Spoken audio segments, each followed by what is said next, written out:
This documentary explores how Japanese culture traditions such as language, family time/meals, and marriage has changed or been lost through three generations of social assimilation into the United States. What were your expectations before coming to America? Far different than what I saw in the movies. It's only a few big cities. It's a whole bunch of little cities, little towns, That's true. and a lot larger than what I ever expected. What was the process to getting your citizenship? Okay. I didn't take for a long time, just because I didn't want to give up. I didn't know I wanted to be American citizen, but when we came to Idaho, and I started to realize that I wanted to vote. Because if as long as I'm not a citizen, I can't do that. I started to concern about condition of regulation, rule, or whatever. So that's made me wanted to become a citizen. So then I went to BSU, the learning center, and they had the citizenship class, so I took that. Being a Japanese American, have you ever experienced any stereotype, either positive or negative? I guess I've faced a few stereotypes growing up, mostly in the school system, never really with friends, I would say. I guess I never realized that I was different until I got into junior high school, and that's when a lot more of the more negative stereotypes have come in. I've generally gotten really good grades in school, and that's been resorted to the fact that I'm Japanese American. They're like, oh, it's just because you're Asian that you get good grades, and it's actually because I work really hard and I listen and I do my work. And then I've also had sexual stereotypes because Asian kind of porn stars. So a lot of the time in school, junior high and high school was the worst. I got so many sexual stereotypes, and that's one that a lot of people don't usually think about. Once people find out, since obviously I don't really look Japanese, but once they find out that I have that kind of heritage, they do make jokes, and most of the time they're about Chinese people. I'm like, that's wrong. I'm Japanese, hello?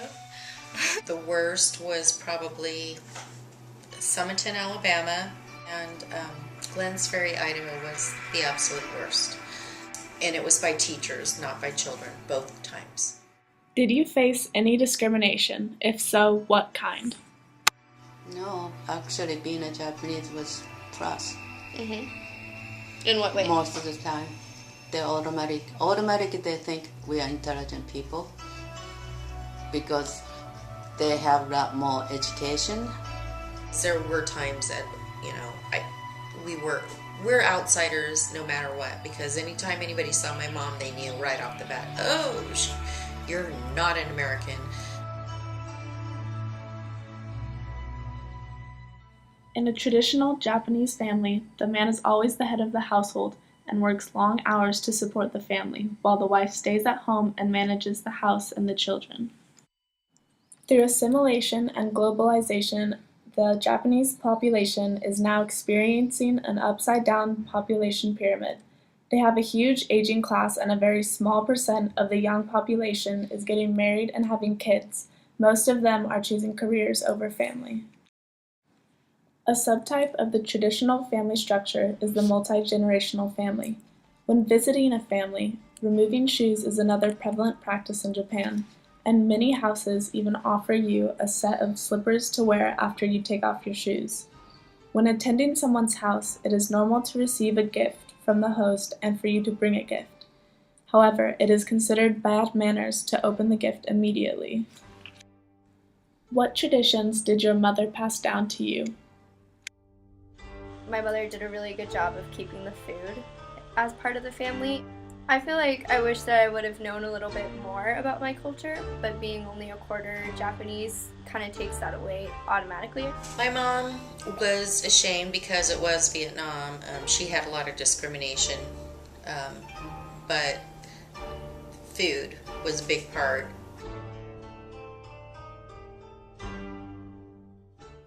Meals begin with the phrase "itadakimasu," meaning I humbly receive, and end with the polite phrase, Gochi so sama deshita, you were a feast. If you sit at a low table without chairs, men should sit cross-legged, and women should not. That style is regarded as very unfeminine, and it is better that you sit with your legs tucked neatly behind you. Why did your mother not teach you Japanese? She didn't want to speak because she felt that she was a foreigner and she needed to learn English, and that's what I needed to know. What was the most important thing for you to pass on to your children? Respect other people, Respect others. no matter what. Do you wish you knew more about your culture? I guess that I wish that I could have had the chance to learn more from my family.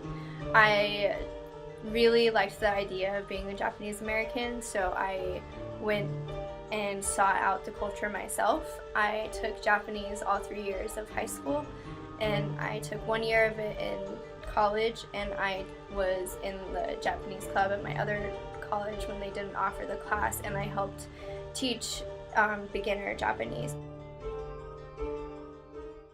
There are 3 alphabets used in the Japanese language: hiragana, katakana, and kanji.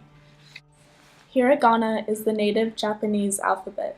It is used for the traditional Japanese words and grammatical particles. Hiragana is also used to write words whose kanji form is obscure, not known to the writer or readers, or too formal for the writing purpose. Katakana is a Japanese syllabary, the Americanized version of hiragana.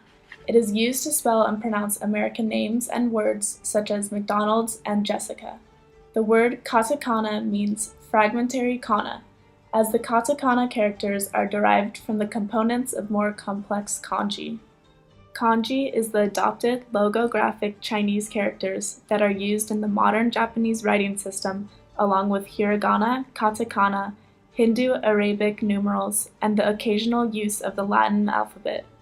The Japanese term kanji for the Chinese characters literally means Han characters, and is written using the same characters as the Chinese Hanzi.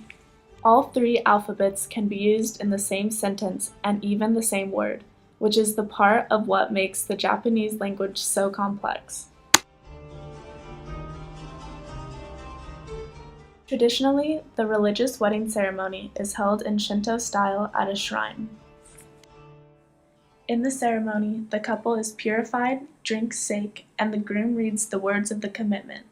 At the end of the ceremony, symbolic offerings are given to the kami, who is a divine being in the Shinto religion. The couple is dressed in traditional kimono. The shiro-maku is the white kimono worn during the wedding ceremony, and an elaborate patterned silk brocade kimono called uchikaki is worn during the wedding reception. Before assimilation into America, a Japanese bride never received an engagement ring, but by the early 1980s, 2/3 of all engaged women received a ring. 2/3 of the Japanese couples have Christian-style weddings, not because they practice the religion, but because they like the style of wedding better. A survey done from 2008 to 2010 shows that 9% of Japanese American newlyweds married non-Japanese Asians, 55% married non-Asians, and 36% married Japanese. Tell us about your wedding. We had the American, ceremony in the church, and then the reception. I wore a Japanese kimono and had my hair done and all that, so that both sides of our family were represented, and not to please them, but just that they were represented. How does your grandma feel about getting Chinese and Japanese mixed up? Grandma gets pretty mad. I've seen her get infuriated over Chinese references towards us Japanese. She gets really wound up about that. Because everyone has a pride in their culture. They're a little bit different, So as me looking at people, I can tell difference between Chinese and sometimes it's hard to kind of tell between Koreans and Japanese, but I can tell, and they have their traditions. They're all different, We Yeah. don't even speak same language, you know. But the stereotype people think they're all same. What would you say is the biggest difference between Americans and Japanese? Us Americans, we're a melting pot, duh. But we have so many different cultures. Well, where my mom came from, there's one culture, one way. This is one country, one rule, one way.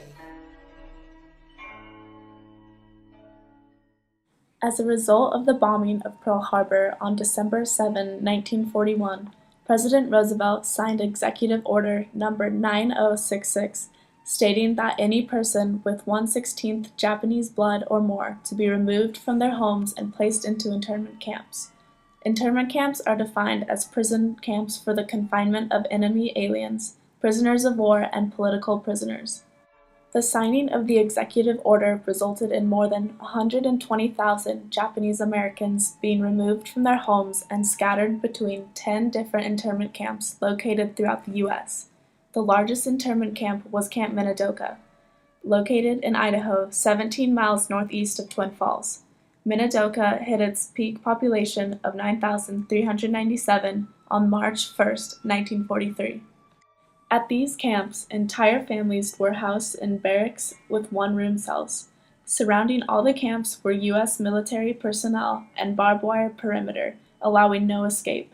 Several people died in the camps due to stress and lack of nutrition and medical care. The phrase "shikata ga nai," loosely translated as "it cannot be helped," was commonly used to summarize the interned families' resignation to their helplessness throughout these conditions. During the war, only 10 people were convicted of spying for Japan, all of which were Caucasian.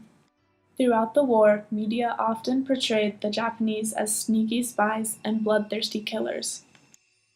Tell us about your friend in the internment camp. She was in a camp, okay, Minidoka. They lost everything, they came over here.